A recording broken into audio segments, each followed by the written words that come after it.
वश मल्ले, सहर अली बग्गा और अहमा बेग का नया धमाका। गुलकार सहर अली बग्गा और अहमा बेग ने अपने पुरस्कारों को नए साल का पहला सरप्राइज देते हुए नया गाना वश मल्ले रिलीज कर दिया है, जिसे तेजी से मकबूलियत हासिल हो रही है।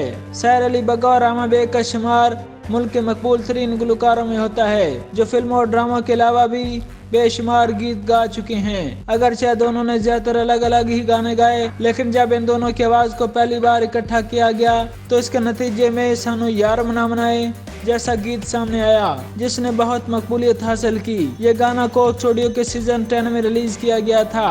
इस गाने की मकबूलियत देखते हुए कोक स्टूडियो के अगले सीजन में फिर इन्हें इकट्ठा किया गया, जिसमें इनके गाने मस्त मलंगचा की तय कामयाबी के नए रिकॉर्ड कायम किए थे।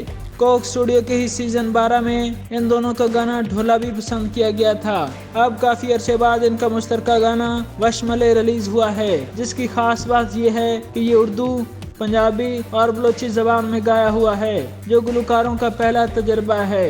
गाने का पोस्टर और टीजर चंद रोज पहले रिलीज किया गया था। गाने की वीडियो के डायरेक्टर अदनान काजी हैं, जिसमें पाकिस्तान के तमाम सकाफती रंग नुमाया हैं। इस बारे में सहर अली बग्गा का कहना है कि मेरी हमेशा कोशिश रही कि ऐसा म्यूजिक दिया जाए जिसे लोग पसंद करें। शादियों पर लोगों को अक्सर भारतीय म्यूजिक गानों पर झूमते देखा, लेकिन वश मल्ले के बाद लोग भारतीय म्यूजिक को भूल जाएंगे, क्योंकि हमने ऐसा गाना बनाया है जो हर किसी को पसंद आएगा। जबकि अहमा बेग का कहना है कि हमारा गीत पाकिस्तान के सबसे बड़े सूबे बलूचिस्तान की सकाफत के लिए एक खैराज तहसीन होगा। मैं बलूचिस्तान की मीठी जबान और खूबसूरत रवायत पर एक गीत बनाना चाहती थी,